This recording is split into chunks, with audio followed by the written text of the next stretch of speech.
Hey guys, welcome back to another video. I'm Brickmaster Nate, and today I have an unboxing video of the LEGO Star Wars Bad Batch Attack Shuttle.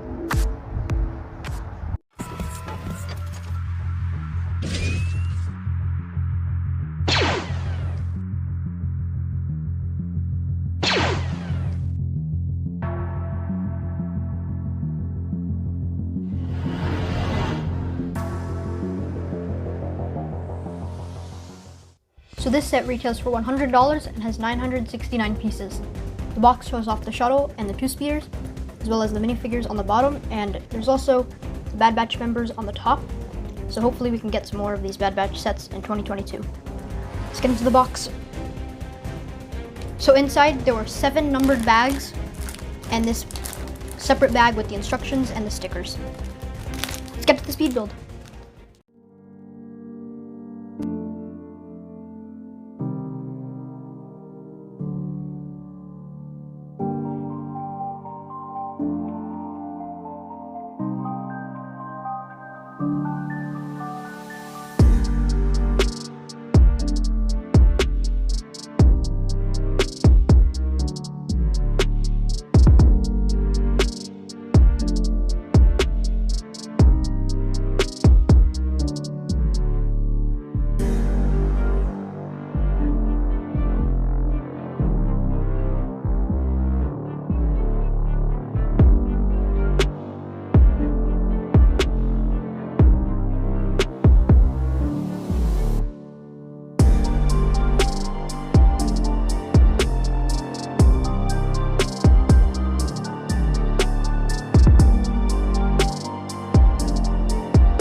So first let's take a look at all the minifigures.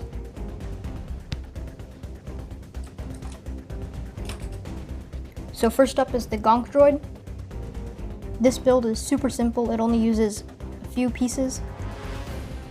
The entire body is dark gray and the legs are black and have this gunmetal gray for the legs. And there's also a 1x2 grill on the front. Next up is Hunter. This figure is really cool. The helmet is just a regular Phase 2 helmet in gunmetal gray. He has 2 face prints, and he also comes with these 2 knives. And his backpack is printed rather than a physical piece, and that was a little bit disappointing, but still looks pretty cool nonetheless. This is his hairpiece, and I think it works pretty well, but it does cover up a lot of his headband, and here's what it looks like on the other side. I wish his helmet was in a different mold, because in the show, his helmet is definitely not a regular Phase 2 helmet, but even though this is really inaccurate, I think it looks really cool.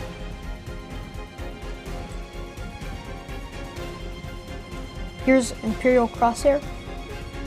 All of the parts are in black, except for his head. His visor is in this really nice green color, and at first I thought this figure would look pretty bad since all of the details were so dark, but it actually looks a lot better in person, and the black just looks really cool on this figure. His face print is just what you would expect. He has his tattoo over his eye, and there's no other details around. And at first it was a little bit confusing as to why he didn't have a hairpiece, but now in the latest episodes of The Bad Batch, that explains why. Next up is Tech. His helmet is really huge. At first it doesn't look so bad. Once you put it on the figure, you can tell it goes way too low. And you also can't move the visor up or down, which wasn't too big of a deal to me, but it's definitely a feature that I wish they would have included. His backpack is the only one that's a physical piece, and this one's actually made up of a few pieces. This piece is printed right here, and this is just one of those antenna pieces that you can move up and down.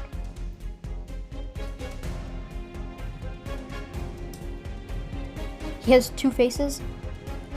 The first one is with the goggles, and the second one has none. He comes with these 2 pistols, and also this hairpiece. And I think it looks okay, but in my opinion they should have used this piece instead, because the hair is a lot shorter, and it still has that little widow's peak at the top. And the one that they included in the set looks way too big. Here's Wrecker. This is my favorite of the Bad Batch figures in this set. His face print has that scar over his eye, and he also has this separate chest plate piece. And there's also some studs on the back, and it was kind of disappointing to see they didn't use those to make any details, but at least his backpack still peeks through underneath those pieces.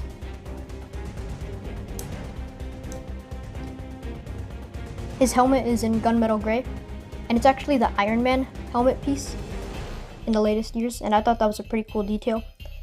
And all the white on his face is printing, and at first it looked a little bit weird, but it actually works pretty well in this case. And you can also see 99 really clearly on the top of his helmet. And this is the blaster that it comes with.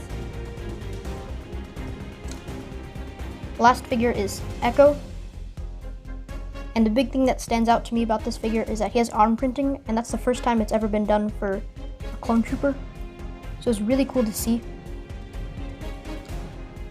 This is his face print, and instead of having a second one on the back, it's just the detail that's on the back of his head, and I think this looks really cool. I wish it went out more to about this point right here, but it still works. And something that I noticed is that they used a different color of flesh for the helmet, and this works really well because in the show you can tell that his skin tone is a lot more pale compared to the rest, and it was nice to see they actually acted on that in this set. One disappointing thing about this figure is that he doesn't have the cloth piece that should have been included, and instead it's just printed on, and I wish they would have been able to include some printing on the sides at least, but they just had it on the front. And I'm pretty sure this is so that he can actually sit down, because with the cloth piece, it stops it from being able to move. But I still really wish they would have included the physical cloth piece. Now let's take a look at first speeder.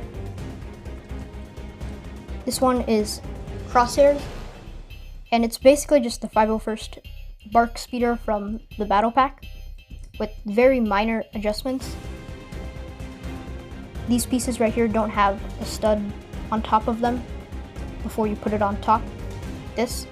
So instead of being this far out, it's just as far in as possible. And it's the same case with this side. One thing that I did notice was that underneath this slope, there's an empty space right here. And at first I thought it would be to hold something, but as you can see, it's covered, so there's no real point in putting anything in there. But I think it looks a lot better. Another difference is that there's no guns on the top, but I'm pretty sure that's so you can put Crosshair's weapon in there while he's using this thing. So you just clip it on right there. And he sits on these two studs right here. And just like that, you can clip these pieces on right here. And he's ready to go. The other speeder in the set is a lot smaller compared to the other one, as you can see. And it's in this really cool lime green color. At first I thought it looked kind of weird, but it does look a lot better in person, and I like all the added details. You have to put one of Hunter's knives on the back so he can at least hold one of the bars right here. And he sits on all four studs, just like that. And you can just clip it on to his hand right there. And he fits in there nicely. A small detail that I noticed is that there's a gap right here, so that if you wanted to put Tech in here instead of Hunter, you could actually fit it without any problems. These pieces right here can move up and down, and I'm pretty sure that's not supposed to be a feature, but it still is one if you want, and you can adjust it up like this or just leave it down. And I like to leave it to the point where you can still place it flat on a table or a flat surface, but it's still angled outwards. Now let's take a look at the actual shuttle. This thing is a lot bigger than I thought it would be, but the interior is a lot more disappointing. We'll take a closer look in a second. There are no stud shooters on this build at all, but there are some spring-loaded missiles on the bottom, and these shoot out a lot easier than normal because the way to launch them is by pushing down from the bottom. So if you're trying to grab the set or handle it, it's really easy to accidentally shoot the missiles. The cockpit piece on the front is printed, and when all the leaks initially came out, I thought it would look a lot worse than it actually does. And I also like how they included a little bit of shine in the dark red. To lift up this piece, all you need to do is just grab it anywhere. And you can only lift it up this much, which kind of sucks, but to have full access, you just pull up on the fin. On the inside, there are two seats. And on the back, there's no actual seats, but you can still fit a minifigure in there. And what I like to do is place Tech in this first seat, but you have to remove all of his accessories to do that because it's a really tight fit.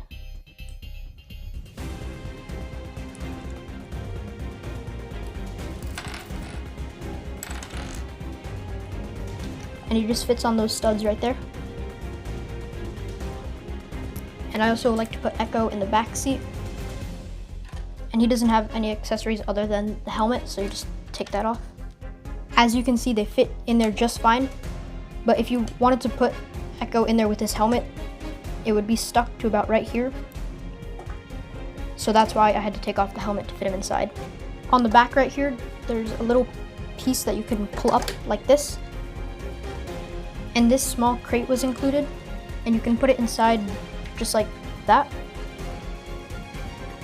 And you can also put some weapons in there, so you can put some of the weapons of the members on the front. Close it up just like that. And what I like to do is take Wrecker's weapon and put it right here on this clip. And you can put them on these studs right here. And he also fits in there just fine with his helmet on since he's sitting down. And I was glad to see you didn't have to take off his helmet as well. There are two stickers right here and also right here. This first one really stood out to me because there was a special ops trooper, and I really hope one day LEGO could make one of these figures. And I was able to translate the text right here, and it says history on it. And there's also a bit of text on the second one that has one of the separatist cruisers as well as the Republic one in the back. And the text right here says space battles, which I thought was pretty funny. And the other stickers in the set, other than on the speeders, are just right here. And these ones were pretty unnecessary, but they're still cool details. And you can also fold them down like this if you want to cover up the thrust. I thought that looked pretty cool. But you can also just leave it open like this.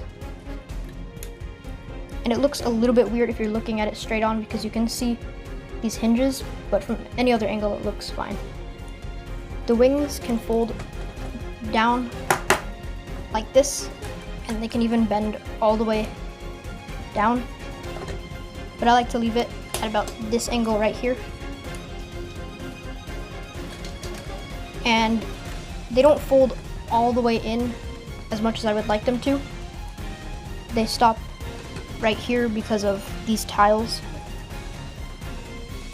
But the underside of the wings look really ugly with all of these pieces right here, and for some reason they made them in gray when they should have been in black. And that same problem applies to the fin right here, and it's not as bad because most of the details are just replicated with these pieces on the back. So this tile is just copied using some plates, but it still looks a lot worse, and I wish they found a different way to build the wings so that it didn't have to look so ugly from different views. A few problems I had with the set was that the missiles on the bottom were way too easy to launch. And these panels on the sides are too fragile because of this fin being the main way to pull open the interior. And when you put pressure on the sides, it makes it really loose over time. And you have to make sure that they're in really tight almost every other time you pick it up. And these pieces on the sides are also really fragile. They're only held in by one stud, and there's no other way that pushes it tighter into this cone. So if you accidentally knock it over like this, then it's really easy for them to fall off. Overall, I think this set is really good. The ship has a few problems, but the minifigures are really cool, and it's definitely worth picking up if you see it. That's going to be it for today's video. I hope you enjoyed it, and if you did, please like, subscribe, and hit the bell icon. Also, leave a comment down below. Don't forget to check out my other LEGO Star Wars videos. Thanks for watching. Bye.